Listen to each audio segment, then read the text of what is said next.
Father, we thank you for your grace to us and your love in the Lord Jesus. And I pray that as we think about a man who has left his mark on church history, who still continues to have a significant effect and impact, I pray that we'll learn something from his life that will be applicable to us and understand something more of your purposes down through history. So we entrust our time to you. In Christ's name, amen. So tonight we're going to be talking about John Calvin. We've walked our way through the Reformation, mainly with Luther, and then with Zwingli, the Anabaptists. Last week we talked about the five solas that become kind of an abbreviation for what the Reformation was about. It's not the way they would have put it in the 16th century, but it's the way we look back and think about how those things come together. And so now we come to a man who's is somewhat of a lightning rod. John Calvin is somebody who people have opinions about. For some, he is held guilty for his involvement in the execution of a man named Michael Servetus. For others, he is viewed as the person who clamped down on a city and had all of these moral restrictions. And for some, he is the greatest theologian since the Apostle Paul and the one who has developed the most clarified and clear kind of theological perspective. And there's something to be said in all of those things about that. But John Calvin was undoubtedly one of the men who was enormously significant, not only in the 16th century, but in none of the other reformers are, even Luther, who is in an ongoing way significant in our time as well. Now,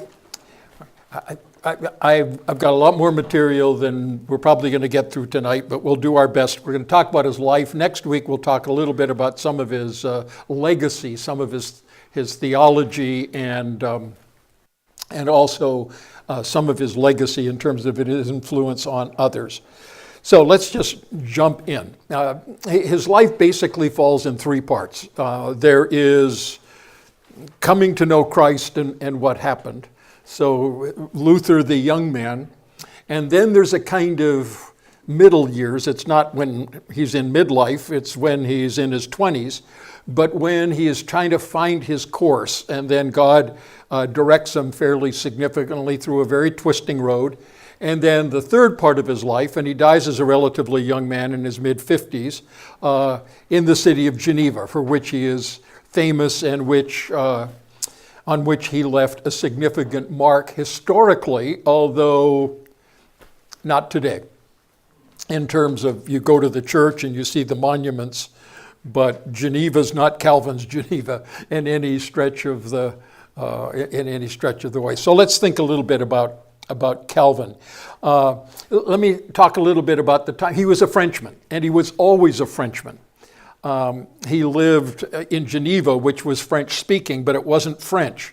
And he was treated as a foreigner. As a matter of fact, even though he lived there for most of his life, he didn't become a citizen until just a few years before he died, and he was always treated as an outsider.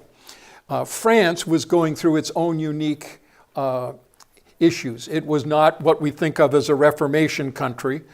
It was under the dominance for most of Calvin's life of Francis the First. Francis was a Catholic, but he was a politician more than anything else, and he was concerned about wars against, and that related to Spain, which was the great kind of center of the power of the Holy Roman Empire at that time, Spain and Portugal, and then he was battling the Pope and sent his troops against Italy and all of this. But he had a sister, and his sister was named Margaret from the town of Navarra. So Margaret of Navarra is how she's known. And she was very open to Protestant or to Reformation ideas. And she gathered a group around her who were Catholic externally, but they were Reformed in terms, or reforming in terms of their thinking and theology. And So John Calvin is born into a France in which Erasmus's Greek New Testament is known. Luther's ideas are known. They're being debated. There is the whole institution of the church, which is very strong. But then there's these other pockets that are open to the Reformation. Now later Calvin will speak very strongly against, and this will come to the end of his life, against people he calls Nicodemites. And in his tone, Nicodemite was a very bad thing. And he's thinking of Nicodemus. But Nicodemus believed in Jesus, but he stayed in the Sanhedrin, and he stayed in that particular way. And one of Calvin's main complaints will be how many in France were, as he calls them, Nicodemites. They wanted the truth of the Reformation, but weren't willing to pay the price of what it would mean to separate from it. So Calvin was born in a town called Noyon, N-O-Y-O-N, 60 miles north of Paris. He was born July the 10th, 1509, so that's his birth date. He is the second of 4 sons. Parents have 2 daughters as well, and so it is a relatively large family. Now, just to keep that in point, Luther is dated 25 years almost exactly earlier. So clearly Calvin's the second generation after that first generation and their commitment to that. His mother died delivering his youngest brother, and that was apparently when he was 4 or 5 years of age. His father remarried, but his stepmother, there's not much mention of her. As a matter of fact, he talks very little about his private life. Now, his father, he was born, I didn't say this, John Calvin, C-A-U-V-I-N. And if you remember, Martin Luther was born Martin Luther. And then under the influence of Latin, he took a Latin name, Lutheros, or Eleutheros, which meant freedom. And this is, I remember Melanchthon. Melanchthon had a German name that meant black earth. And so he takes the German name that means black earth. One of my favorites is another well-known reformer, and his name meant home light, a light in a home lamp. And so he took the actually more Greek name, Oikolampetus, which is, I'm not sure it's much of an improvement on anything. So John Calvinus, or John Calvin as we know him. But it was part of that kind of whole humanistic interest in the ancient languages and all of those kind of things that was going on at that particular time. His father was a kind of middle-class person. His name was Gerard. He was the financial secretary and the notary, which was a high and significant position for the bishop of Noyon.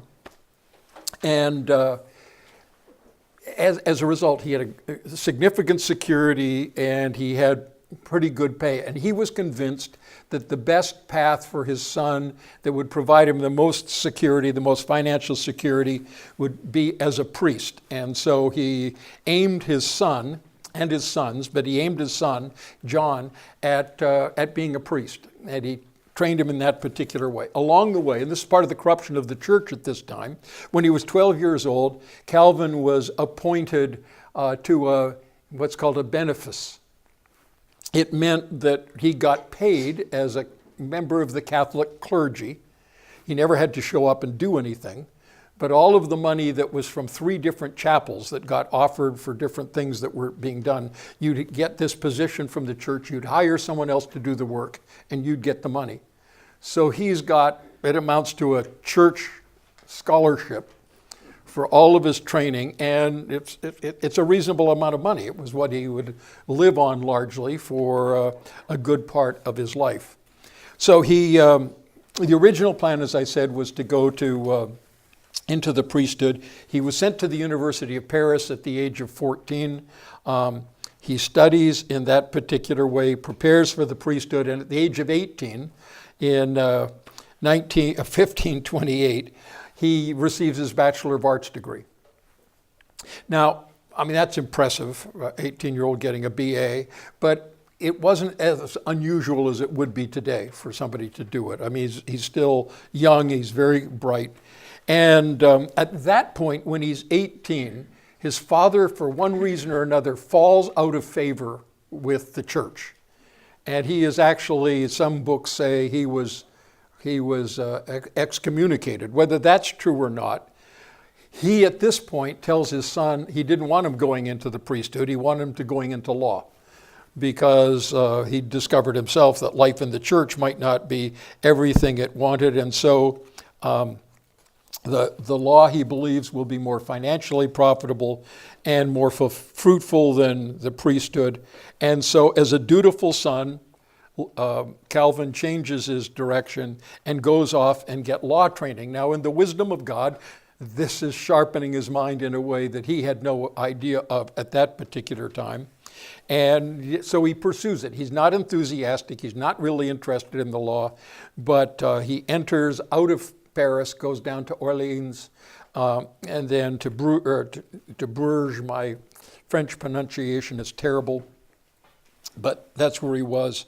And he is studying, at this point, law, but at the same time, in those contexts, he meets some of this circle around Margaret of Navarre.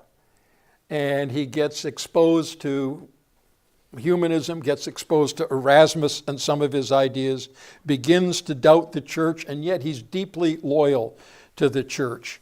One of the men he comes with is deeply committed to helping him study the Greek New Testament, just as something you have to do, and the church fathers. And so he does that, and he gets his MA degree in 1531. Now, that's the year his father died. And so he gets his degree, ready for law, and his doctor of law is just around the way.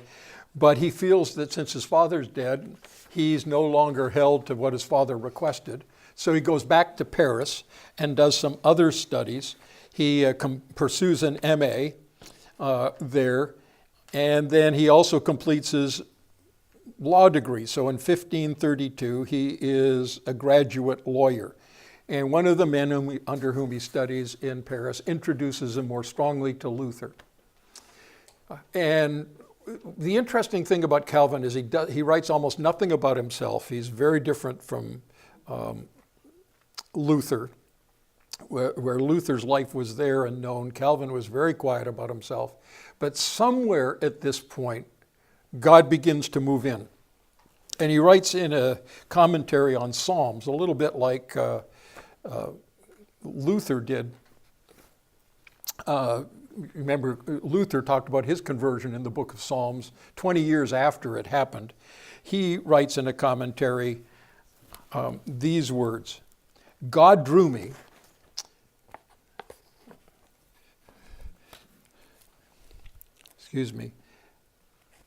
God drew me from obscure and lowly beginnings and conferred on me the most honorable office of herald and minister of the gospel. What happened first was that by an unexpected conversion, he tamed to teachableness a mind too stubborn for its years. For I was strongly devoted to the superstitions of the papacy, that nothing less could draw me from such depths of mire. And so this mere taste of true godliness that I received set me on fire with such a desire to progress that I had pursued the rest of my studies more coolly than I had been, although I did not give them up altogether. Before a year had passed by, anybody who longed for a pure doctrine, a pure understanding of the Christian faith, kept on coming to learn from me, still a beginner and a raw recruit. So we don't know when that happened. We don't know how it happened. He calls it, in the interesting language, an unexpected conversion. And God broke into his life, and that's all we can say about it. Now his life begins to get involved with a circle of evangelicals. There's no Protestant churches in France at this particular time, but there are undercover meetings and secret meetings. As a matter of fact, his cousin, a man named Olivetan, is going to be a translator of the New Testament, and he becomes friends with a doctor from Basel named Nicholas Kopp. Now again, we don't know much about this, but Nicolas Cop is teaching at the University of Paris, and he is appointed the rector. And as the rector of the University of Paris, he needs to give an inauguration speech. And intriguingly, on November the 1st, in 1534, All Saints' Day, he gives this speech. Now I say it's intriguing because if you remember, the 95 Theses were on All Saints' Evening, hallowed evening. This is now that particular day. And Cop gets up and gives a speech, and it's All Saints' Day, but what he doesn't do is praise the saints, which was the normal thing. What he does is begin to speak a very Lutheran message on Christ as the only mediator. And this is part of what he said on that particular occasion. The Roman Catholic priests touch nothing of faith, nothing of the love of God, nothing of the remission of sins, nothing of grace, nothing of justification, or if they do so, they pervert and undermine it all by their laws and sophistries. I beg you who are present here not to tolerate any longer these heresies and abuses. Now, it's suspected by many, and he maybe had part in it, that Calvin had ghostwritten the whole speech. Clearly, he had some hand in it with his friend. And it went over like, I guess on one level you'd say a lead balloon, on another way like an explosion, because it quickly became evident that he was not welcome. Cop is accused of heresy, and he flees Paris and France to go back to Basel, which is his home. Calvin is going to be arrested, and they're coming after him because they suspect him of being a ghostwriter of this, and the story goes that his friends let him down by a bunch of sheets tied together from an upper story window, and he flees. And he goes into the country and lives for a time surreptitiously in France, goes down to the area of Margaret of Navarre. There's somebody else he finds refuge with at that particular place. He used to meet with secret meetings of French evangelicals who were meeting. Some of them met in a cave, and he does that. And he does that for several years until in 1534, he's come back to Paris rather quietly at this particular time, but all of a sudden one night, and it's called the Placards Affair. One night, a group of evangelicals, a group of now Reformed people, decide to put up placards all over the city. And the placards are saying that the Mass is an abomination and Mary is not to be venerated or worshiped. And they post these. As a matter of fact, somehow they got so close that they posted one on the door of the king's bedchamber. And now the fat really hits the fire, and there's an explosion. And Francis now is furious. And at that point, Calvin leaves France. He resigns his benefices from the church. So he's been still living on these benefices up until this particular time. He's 25 years of age, so he's had 13 years on these things. And he flees to Basel, perhaps because that's where Cop is. But it's also a place where Germans were going at that time. It's a Reformation city, one of the Swiss cities that has followed the Reformation, declared itself a Reformation city, and that's where he finds himself. So that brings us to the kind of next stage of Calvin's life. I don't know, this is not the kind of normal one. This is going to be a little bit more just telling the story than some of the others, but we can pause here and see if there's anything that we should observe or note or question. Okay, so he is by nature shy and retiring and bookish, incredibly smart. And when he goes to Basel, he just wants to study and write, and that's his great ambition. And he goes there and he lives in relative obscurity. He finds that it's a quiet place. He can continue his studies. He can get on with doing some writing. And out of that, in 1536, he publishes a little book that he calls the Institutes of the Christian Religion. And the Institutes of the Christian Religion is addressed to the King of France. And one of its reasons is to explain to Francis what it is that these heretics really believe, because they have the Catholic understanding of it and their version of it. So what do we really believe? That's one of the reasons. And the other reason he writes it is as a kind of beginning learning book for Christians in terms of what do Christians believe as well. You've come to the faith, and so it's meant to be a kind of introduction to it. It has 6 chapters. It's a relatively short book, but in the process it will go through 5 different revisions, and the last one will be done just 5 years before he dies. By the time he finishes, the Institutes will have 80 chapters. And it will have moved from being a primer into being an attempt to sort of grasp the theology of the Christian life. And it is still viewed by one as one of those seminal things that if you haven't read, you have not really read what you ought to read in terms of in terms of theological history.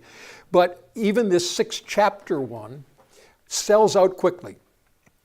And he becomes a known name. He has stated it in a way that nobody else in the Reformation has stated. He writes it in Latin, but he translates it or has it translated into French. It becomes a bestseller, and now his name is in the public eye.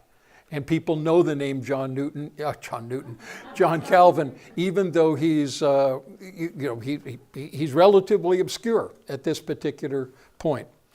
Now there's a kind of pardon,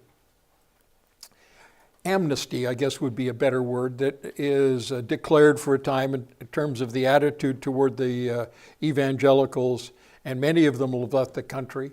And he takes advantage of that in 1536 to go back to Noyon, to where he was brought up, to deal with some family affairs, and to bring his brother and his sister out with him back to Switzerland. He intends to go to the city of Strasbourg, where he can live in peace and he can study and he can have his way. It's not entirely clear why Strasbourg rather than going back to Basel, but that is his plan. And he sets out on his journey with that in mind. But the road to Basel that he needs to travel is blocked by military action. The wars that are going on between the Holy Roman Empire and France, they're moving troops in that area. So he does a detour through the city of Geneva.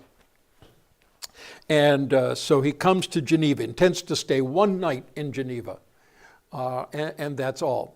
Now, we need to talk a little bit about Geneva because it's just useful to have this to get some idea of his life. Geneva is not part of the Swiss Confederacy. So you had Zurich, Basel, Bern, those were the main ones. Geneva had belonged to the House of Saxony, the way in which these various dukedoms and things worked for a period of time. And they had wanted their freedom from Saxony, and they tried to break free. Bern set down an army, and they liberated the city of Geneva from Catholic control. And now it in some way comes under Bern, the control of this town of Bern, or the city of Bern. It's not a big community at this particular time in its history, but it is a relatively significant one. So it declared its independence, it had connected to Bern, and in 1533, this is 1536, in 1533, it had expelled the Catholic bishop. And it had told the priests that they needed to be Protestants now, which is an interesting thing to say, and they made an external commitment to that. In 1536, it declared itself a Reformation city. So Basel is a German-speaking city. Bern is a German-speaking city. This is a French-speaking city.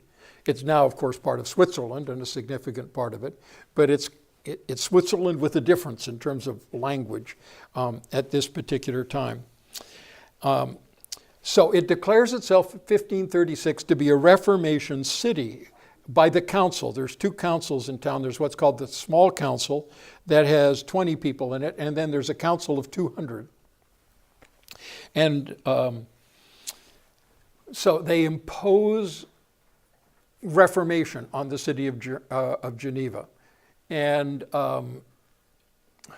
it's all one good thing to impose it, but that doesn't mean people accept it. And they had made certain requirements that if you're a citizen, you had to swear allegiance to the new religious practices. But it's one thing to say you declare allegiance, another thing to believe them. And so within the city now, and you won't understand Calvin's life unless you understand this, there are two factions. One is the pro-Reformation faction, and one is the pro-historic Geneva faction, the old families and all of these kind of things. And they are going to be at one another's necks for the next 20 years. And that factionalism is going on. So Calvin shows up in town and he goes to church. And he's just going to go that one night, and he slips in just at the back, and a friend of his from France recognizes him. And his friend goes to the guy who'd been sent there in 1532 by Bern, city of Bern, to turn Geneva into a Reformation city. His name is William Farel, as it's known in the English form, and that's what I speak, so we'll use William Farel. He was considerably older, 20 years older than than Calvin, I'm sorry. He was red-haired with the kind of fiery temper that people often associate with red hair, being red-headed. Whether that's true or not, he was genuinely a fiery kind of individual. He was a zealot in what he did, and in all of these kind of ways. And he and Farel, Calvin and Farel, had a cup of coffee together or a meal together or whatever it was. He'd already established the Reformation in another city. He's struggling here in Geneva. It had just been on May 25th, and this is just a little bit later that he's there, this is July. And so they sit down and they're talking back and forth, and what are your plans? And he said, Calvin said to him, I want to live a life of quiet scholarship in Strasbourg. And that was like lighting a fuse under Farel. He immediately stood up and shouted at him. This is in the middle of this meeting place. You are concerned about your rest and your personal interest. Therefore I proclaim to you in the name of Almighty God, whose command you defy. On your work there shall be no rest or blessing. Therefore let God damn your rest. Let God damn your work. Sort of nice invitation to... and Calvin at that point was terrified. And it says he was terrified and shaken by Farel's words. And he immediately accepted that this was a call of God on his life. And he said back to Farel, I obey God. Here's what he says about it. I felt as if God from heaven had laid his mighty hand on me to stop me in my course. And I was so terror-stricken that I did not continue on my journey. That's how he arrived in Geneva. Interesting. It's interesting, isn't it, that you had, on one hand, a lightning storm that caught Luther and changed his direction, and now you have a lightning strike from a red-headed zealot. Sorry, Jordan, if you've got reddish hair there, I'm not trying to make us any negative comments about redheads. But he will spend most of the rest of his life in Geneva, although he never likes Geneva. He never feels at home there. It was known to be snobbish. He was a French outsider. Even though he was a Frenchman, he wasn't our kind of Frenchman. And Frenchmen have a certain reputation as being very clear whether you're inside or outside. So he and Farrell set out on this to instill the Reformation. They write a confession of faith, they write a catechism, they set out a plan for the church.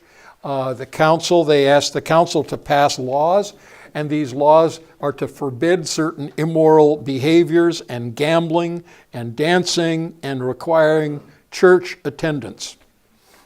And those are received with great enthusiasm by people who really didn't really say, we want the Reformation in the first place. There are some who respond to this, and there's others who don't like it. And so now within the elections, and this is Switzerland, so nobody else is having elections, the Holy Roman Empire and all of these, it's all divine right to rule and kings and so forth. Here they're choosing, and they vote in 1538, an anti-clerical party. Now, one of the problems that Calvin always felt very seriously about the Lord's Supper, and only people who were in right relationship to God and were living morally appropriate lives should be coming to the Lord's Supper. So they were fighting with the city, and there was a bunch of things that I don't need to go into, because the city required everyone to go to communion once a year. And they were saying, no, the church needs to decide who should take communion. And the council says, we will decide about communion. And so Easter comes in 1538 in the midst of all of this. And of course, the anti-clerical party has no intent to adjust to them. And people are living, many of them, very dissolute kind of lives. And so Easter comes, which was one of the major times in a Catholic context when you took the Lord's Supper, and they don't serve communion, Farrell, and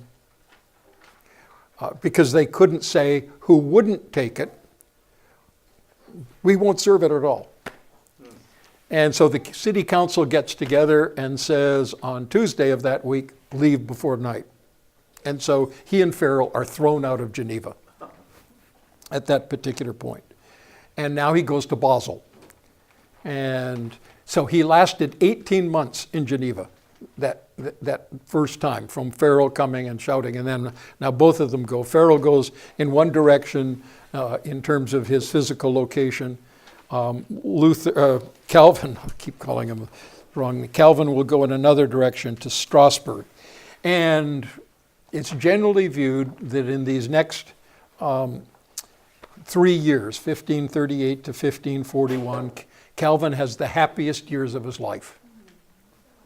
He goes to Geneva and he finds that the Reformation leader there is a man named Martin Bucer, and he is genuinely a good man and a godly man and a man who's mature and helpful and who mentors him in different ways. And the first thing he does, Calvin again wanted to study, and Bucer said, you're not going to study. He spoke almost as directly as Farrell said, you're going to pastor a French church, because they had all kinds of French evangelicals and others that were fleeing France because of the persecution that was going on there. And they've come to live in Basel. So now he begins to build a church, and he's responsible for taking this group of people and thinking through, what does a biblical church look like now? Because he has some freedom in terms of that. Building the church, learning about church life, introducing the congregational singing of psalms. You remember Luther over there, he has everybody singing. Zwingli doesn't have anybody singing. And now he's having them sing, but sing the psalms at this particular point in his life. Now, a bunch of others think, John, there's something really missing in your life. You need to get married. And they're pushing in different directions. And in 1540, this comes to an end, and Farrell writes a letter to him advising him to get married. And he writes back to him and says, I am not of the wild race of lovers who at the first sight of a fine figure embrace all their faults of their beloved. This is the only beauty which allures me, if she is chaste. If not too nice there meaning sticky,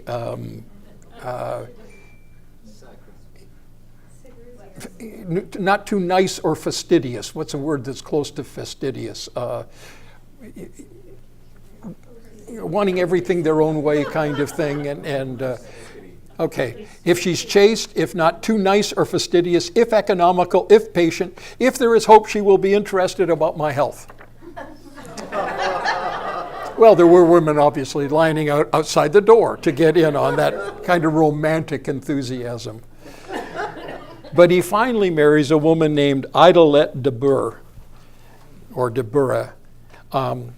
She is the widow of an Anabaptist who has 2 children. And interestingly, Calvin had been responsible for turning them from being Anabaptist to being what he would believe to be a biblical Christian at that particular point. And Farrell, when he commented on her, said that she was an upright, honest, and even pretty woman. So there's 2 children. Their son, the only child they will have, dies in infancy, so they never have any of their own children. This is 1540. In 1559, she will die.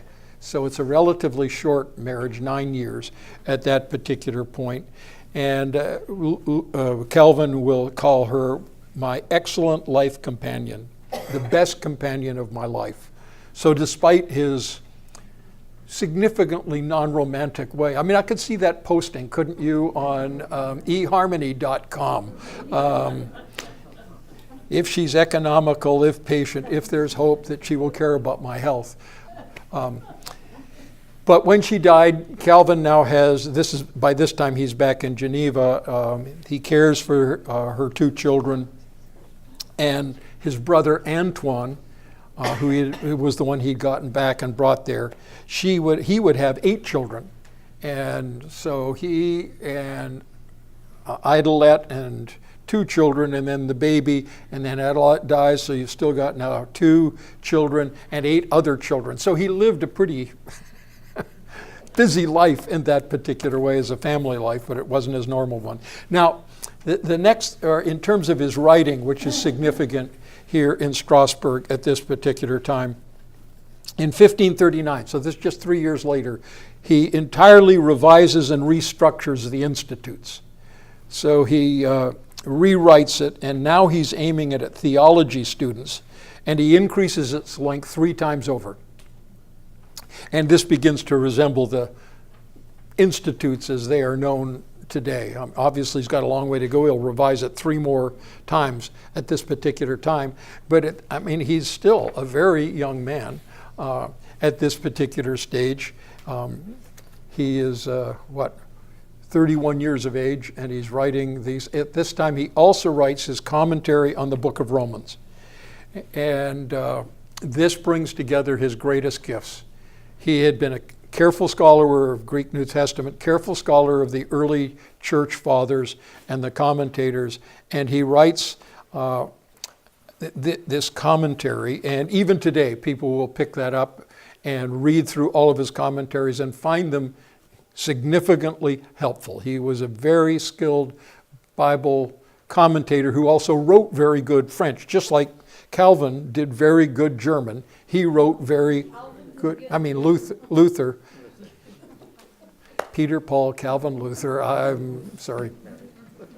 He wrote very good French at this particular time. Now, he will end up writing commentaries on every book of the New Testament except 2nd and 3rd John and the book of Revelation, and on the Pentateuch, the book of Joshua, the Psalms, and Isaiah in the New Testament, in the Old Testament.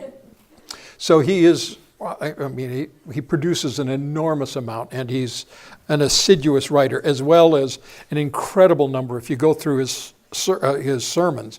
Now, he wrote these books. His sermons tended to be what he preached. We'll talk about that in a little bit, but he was preaching constantly, and they were taken down by stenographers. And I don't know how you would do a stenographer and the kind of equipment they had back in those days, but they had skilled people in that particular way.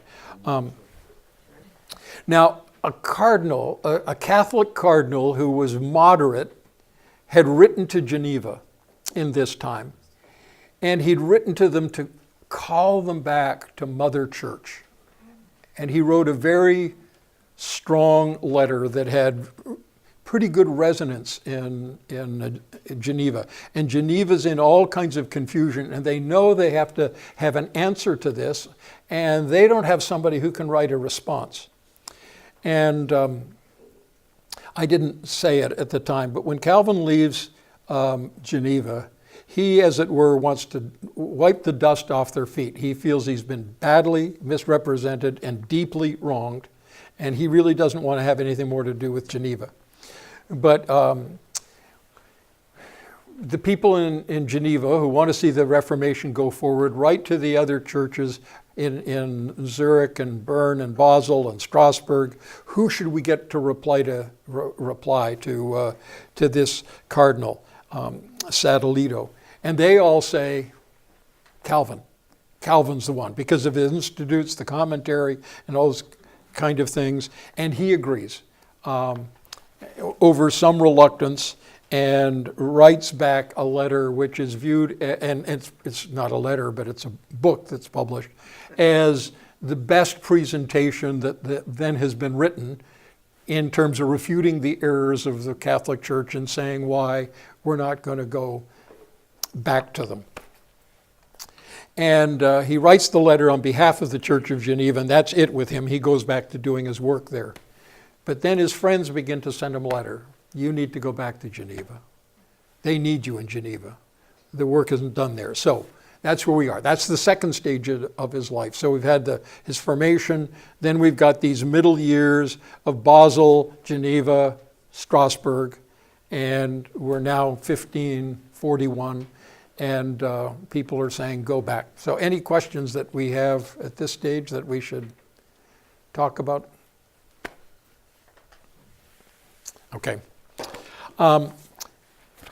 So Calvin, as Geneva is continually having this fighting going on, they're being told Calvin is the only one who could lead them to peace. And Calvin knows they're suggesting him, and he writes to his friends as they appeal him to consider that maybe this is God's calling. This is what God wants you to do. And for example, he writes a letter to one of his friends named Verret, who'd been with him in Geneva and Lausanne, and he says to them, it would be far preferable to perish for eternity than to be tormented in that place again. Or he writes a letter to Farel, and he says to Farel, rather would I submit to death 1,000 times over than to that cross on which one had to perish daily 1,000 times over.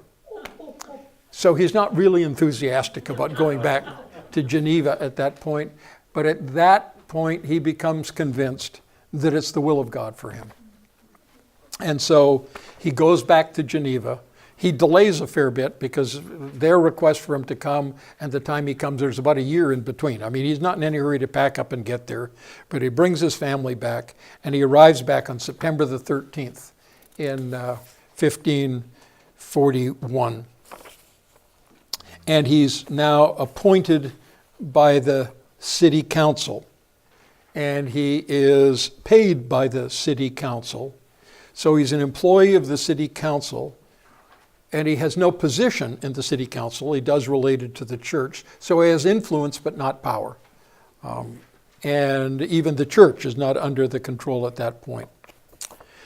So now Calvin's challenge is, okay, how do we begin, or how do we carry on what God really wants, what's honoring to God? And there's all kinds of things that could be said at this point, but I'm just going to try and skip over the top of it in a pretty quick way. The very first Sunday he's back, he gets into the pulpit, opens his Bible, and begins to preach. He doesn't say a thing about being forced to leave the town. He doesn't say a thing about being back. He turns to the passage that followed the one he'd preached on the Sunday he left, and just preached the next part of God's word. It was a significant statement here that the pulpit's not about me, and it's not a place for me to vent at you. It's a place for you to hear the word of God. I mean, talk about a quiet way of making a very loud statement. and that was significant. The city has given him some rights, and so he begins to press these on. None of them will go over simply, but he puts together what's called the ecclesiastical ordinances, which is about the structure of the church. And he comes to the conviction that there are 4 orders of ministry in the Bible. Pastors, he calls them pastors, doctors, meaning teachers, elders, and deacons. And those are the 4 orders of ministry. Pastors are to preach and lead worship. Doctors, teachers, are to teach the Old and New Testament in Latin, and then later it was in French. Elders were responsible for home visitation, concern for the moral and spiritual needs of people, discipline of people in all parts of the city. And deacons were responsible for social welfare. So his vision of the church, now remember, every person in the town is on one level a member of the church. So they teach on Sunday, they preach on Sunday, but the elders, in the name of the church and with the permission of the council, are going into people's homes, and they're visiting them, and they're challenging them, they're looking at their way of life, and they're calling them to account for the way they're living. Deacons are the ones they're the social workers in the city, and they are seeing needs, they're meeting needs, they're providing food, they're caring for widows, they're dealing with orphans, they're dealing with the people who are coming in from out of places. So it's a very full vision, but Calvin's vision is very much in contrast to what we had with the Anabaptists. With the Anabaptists, you have the church and you have the state, and there's a distinction. The rest of them, the magisterial reformers, it's the two that are working together in a significant way. And that will be the way in which Geneva is going to be run. It's going to be run as a theocracy. So that's the first thing. You've got the ecclesiastical ordinances. Then that is structured in a particular way. Cities gathered around 3 parish churches, and then out of that you have something called the consistory. And the consistory is a group that is composed of pastors and laity that oversaw the people and dealt with matters of discipline. And there were all kinds of issues that could come up for discipline. Gambling, immorality, dancing was an issue, giving your child the wrong kind of name, so big things and little things. We'll come back to that in a moment. But so they were caring for the purity of the church and dealing it with that way. But you can understand there's a big difference between a believing Christian being called on the carpet for his misbehavior, which is clearly wrong, and people who are really not believers at all. They just happen to be Genevans. So how do you think this went over with the general population? These people are sticking their nose in our business all the time, and so there was huge resentment. And it comes out of the theocracy, those two things coming together. And then there was another group, and it was called the Company of the Pastors. And their job was to come together to oversee the pastors. So the consistory is really overseeing those who are involved with people. The pastors are overseeing the pastors concerned about matters of doctrine and fellowship. So what you have within Geneva is a series of, as it were, church courts. So you had a church, and you had the elders of that church, then you had the consistory, and then you had something higher. And those of you who come out of either a Reformed background or a Presbyterian background will begin to feel that, that's how Presbyterian and Reformed churches are on the series of courts, one on top of the other. So you have in it I get this confused in different ways, but you have the session and you have the presbytery and then you have the General Assembly. The Reformed Church gives different names to, I think, some of those things, doesn't it, Fran and Les, in terms of what they're called? But it's the same kind of tiered structure, a federal kind of structure in terms of how they all come together. That's Calvin. That's where that kind of structure has come from, with adaptations and so forth. So that's the kind of structure he involves. Now, let me just talk about Genevan politics for a minute. Talk about it, then we can pause and review that. So Genevan politics is still this set of turmoil. So Calvin's life in Geneva falls into two patterns, or two sections. There are the years of opposition, and those are 1541 to 1555. 14 years of hard sledding. And then 1555 to 1564, 9 years at the end of his life, years of dominance. But years of dominance with declining health. So there's two major groups that are opposed to Calvin. There's the old guard and there's the libertines. And they have common course on this. The old guards are the main families of Geneva. They've been there for a long time. They know how they want it to be lived. Some of these things are going on and they'll accept it to a certain level, but not the other. And they are going to fight around these particular issues in an ongoing way and oppose them. The libertines, their whole thing is to see throw off all laws or as many as they can, and to open the city in all kinds of different ways. So those two things are fighting, and they fight him tooth and nail through these next years. And it isn't small. I mean, there are threats made on his life. There are attempts made on his life. If you go into a church in Europe, you'll notice that in the older churches, there was no place to sit down. People stood through the whole thing. And while Calvin was preaching, people would be carrying on conversations. Dogs would be wandering through. Babies would be crying. All of these things that are going on. And they would heckle him, and they would do all other kinds of things from the... they called their dogs Calvin or Cain. That was another one to play on. That's what they thought of him. They banded around his house and banged on the walls late at night. I mean, they just continually harassed him. And then part of the other issue is because of what Calvin was doing and because of his teaching, more and more French refugees were coming there. And the Genevans resented immigrants. I know that doesn't happen in the world at all today. But believe it or not, people resented outsiders coming. Even though they were French, they were not Genevans. They were those Frenchmen from France. And so there was resentment about that. And then there was some other issues.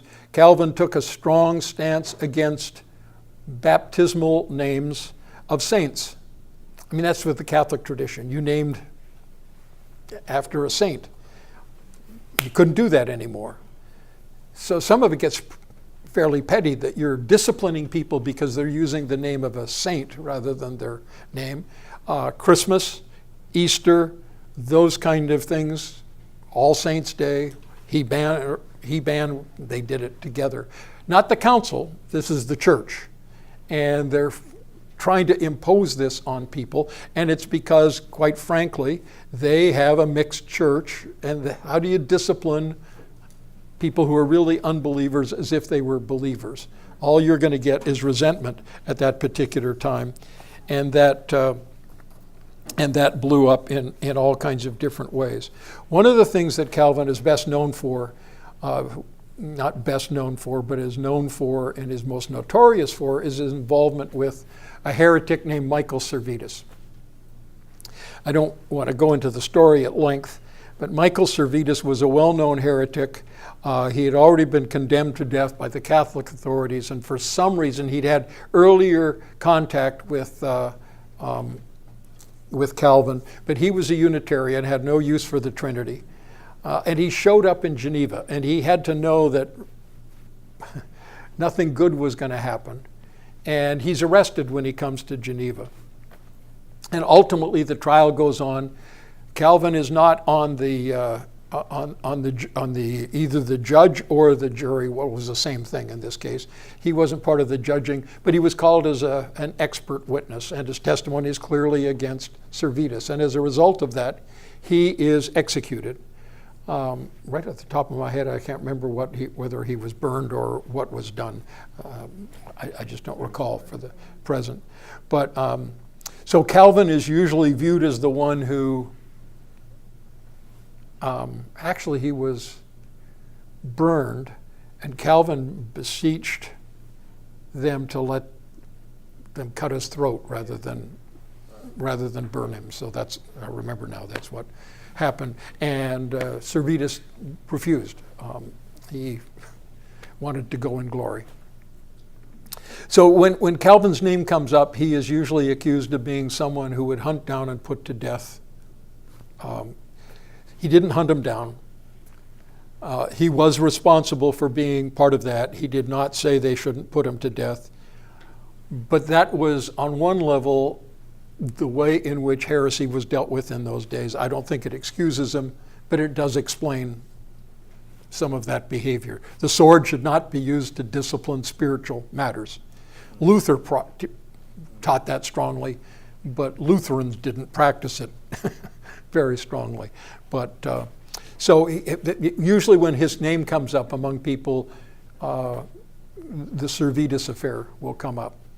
Well, in 1555, the other side was defeated, and they were decisively defeated. And now finally, Calvin has the freedom to do the things he really wants to do. In 1559, he establishes the Geneva Academy, which is on one level a kind of theological training center, but it is also something that provides education for children of all kinds and sort of all economic degrees and all the way up. So there's an establishment of a significant educational system. He, in 1559, also produced the final edition of the Institutes. By this time, and we'll talk about this next week because of time tonight, he was always frail. He was always small, 5'6", but in terrible health all his life, and really terrible health at this particular point. I don't have it with me. I'll maybe bring it next week. He writes a letter listing all of his complaints. And it's an impressive letter in terms of all of the things that were going. But he was a workaholic. When the doctor said he couldn't get up to preach, he would make them carry them in his chair over to the church, and he would preach from his chair because he couldn't speak otherwise. When he couldn't even get out of bed, he would call. If he was teaching theology, he would call them all in, and they would sit there and they would listen to him at that particular time. When they said, "You need to take it easily," he said, "What? And have my master find me idle when he comes?" I mean, literally, if anyone worked himself to death, Calvin worked himself to death. He slept about 4 or 5 hours a night and was incessant in his workload at that particular point. In 1560, he, and also Geneva, produced what's called the Geneva Bible. The Geneva Bible is an English translation of the Bible, and it is the first one that has theological notes in the side margins. You know, when we get to England, we'll talk about the course of the Bible in England. You know, we had Wycliffe, and then we have Tyndale, and then we had Miles Coverdale, and we have a Bible. But the popular Bible, by the second half of the 16th century in England, was the Geneva Bible. And it was a Bible that, for example, didn't use church terminology. So instead of church, they would talk about the congregation. Instead of talking about presbyters, well, I'm not sure about presbyters, but the Catholic way of translating the word presbyteros, which means elder, was priest. But they would translate senior or elder to make sure it wasn't those kind of terms. When the King James Bible was translated, King James' main concern was the Geneva Bible. and he wanted to produce a Bible that would be a church answer to the Geneva Bible, because it was a Protestant Bible, and he didn't want a fully Protestant Bible. He wanted one that supported the church. Elizabeth and I were watching something yesterday on television, and I don't even know how it ended. She got annoyed at me continually complaining about it as we went on. But I knew where it was going. It was going to say, we don't need any Bibles except the King James Version. It was the most important translation. It's the one that's given by God, and it is the authoritative translation. And you sit back and you think, and she kept saying, that's just not the way the history was. It was not intended to be an unbiased translation. It was intended to be a good translation, but biased very clearly to support the existing church. That's why you have words like bishops being used in King James Version. That was a church term, not the overseer. Big difference between the word overseer and bishop in terms of what it communicates. So anyway, so that was the Geneva Bible. Around this time, John Knox is in Geneva at this time, and he looks around and he calls Geneva the most perfect school of Christ, because this is the place where he senses the truths of the Reformation are being put into play in a way they are nowhere else. And that probably is true with all of its weaknesses. It was a significant place for the gospel. Calvin's getting weaker and weaker, and he dies May 27th in 1564. And typical of Calvin, he was buried in a common cemetery with no grave marker. So nobody has any idea where he was buried, because he did not want people to make much of him. He wanted the glory to be given to Christ. Of course, if you go down in Geneva a little bit from where the church, you walk down the other side, and there's a big garden there, and there's a bunch of statues of the leaders of the Reformation. But that wasn't what Calvin wanted. Calvin wanted the issue to be Christ and not Luther. The work in Geneva gets carried on by a young man who'd come in not long before he died, the last few years, a man named Theodore Beza, B-E-Z-A. How do I say? Is it Z or Z? What country am I in here? Sorry, my Canadianism comes through every now and then and I can't remember. So let me just quickly conclude here by talking about Calvin. Calvin was also a player. Even though he did this in Geneva, he's very concerned to try to pull together those who are evangelical, those who are following the Reformation principles, and there are a number of other people. He's in constant contact. He's traveling in different places to try and get as much unity as they can. Tries with Luther and Melanchthon. He's a good friend with Melanchthon, but that falls through. So there's the Lutheran Reformed split.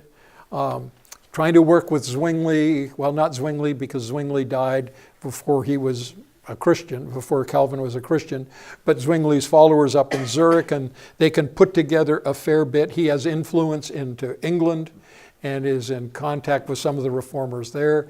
There's some influence he has that will follow in the next generation, but in Holland and in the Netherlands, the Low Countries, which becomes a significant place for Calvinists thought to go. Scotland becomes a major part, and so Scotland becomes the home of Presbyterianism, which comes into this country in that particular form. At the same time, he never lost his love for France. And the French are coming. Now, he occasionally gets criticized. Why are you here and not there? Are there and not here from France? Because people were being killed in France, and people were accusing him of lacking courage. He felt God had called him to Geneva, but all kinds were coming in from France, and it became their concern to send them back, as many as they could. And there was all kinds of missionary church planting. The numbers are fairly significant. They began sending missionaries in 1555 back into France, And over the course of the next number of years, 1,000 different people left Geneva to go into France and to try and plant churches. And by 1562, 2 years before he died, there were more than 2,150 churches in France that were in existence, with an estimated attendance of, and the numbers vary, of between 2 and 3 million Protestants in France. And that seems kind of strange, because so these became known as the Huguenots in the course of time, and you may know the name Huguenots, and it will lead to this division that goes all the way back to Margaret of Navarre and her husband. There will come a time when the next leader is a Huguenot, and he's going to be the next one, but they tell him, you can't take over Paris and the kingship here unless you become Catholic. And he says Paris is worth a mass, and he accepts the kingship. But he also brings in the Treaty of Nantes, and the Treaty of Nantes at that particular time guaranteed the Huguenots protection and safety. Now we're into the 1600s. And then in the 1600s, then you had everything turn over. You had the St. Bartholomew's Day massacre, if you remember that term, in which all kinds of French Christians were slaughtered and driven out of the country, some up into the Netherlands. So that's where a lot of those, some in all kinds of different directions trying to find. So there's a certain sense in which I think God's hand was against France, because the evangelical church still struggles to have a foothold there, but it was the way in which they dealt with the gospel that I think there are times that God says, you're going to reap what you sow. And so I can't pretend to speak for God, but I don't think it's unlikely that that's part of what happened in France. Okay, that's a whole bunch of stuff, and I know it's there was some other things I wanted to talk about. We'll talk a little bit about Luther the man, then next week just a little bit about his theology. Not that there isn't a huge amount to talk about. Calvin, right? Calvin is what I meant. Who did I say this time? Okay. It's good to have you here, Connor, in some ways. And then we'll take time for just enjoying some Thanksgiving togetherness as well. So, any final things here, just about Calvin's life and what's involved in it? Any questions you have, observations that you have? This is just a question. I understand about the Huguenots, and I've known about them, but I've also always heard in the context of the teaching of the Reformation that there was no Reformation in France the way there was in the other city or other countries like Germany or Scotland. On one level that's true, and it isn't true in terms of a national reformation of major leaders, such as went on. It was a much more major public thing. Much of the Huguenot thing was underground. But 3 million people is a lot of people given the population of that particular time. And it ought to be said too that sometimes the claim is given, well, Calvinism and his teachings don't lead to missions. Well, it led to missions going into France. They went to Poland. They went to Hungary. They even sent a group of French missionaries to South America to try and to go into the jungle and reach people in the jungle. And then tragically, the leader of the mission reconverted to Catholicism and killed the rest of the party that was with him. But so there was a missionary impetus that was given. So yeah, on one level it's true that it didn't have a Reformation, but it had a lot more Reformed people there than you would expect, in a way that Spain never did. Spain had the Counter-Reformation, and they really crushed the gospel. But it had to be stamped out in France. It never took root in a similar way in Spain. All right? Well, let's pray. Father, I remember Calvin's life motto as being something like sincere and willing in the work of Christ, or eager in the work of Christ.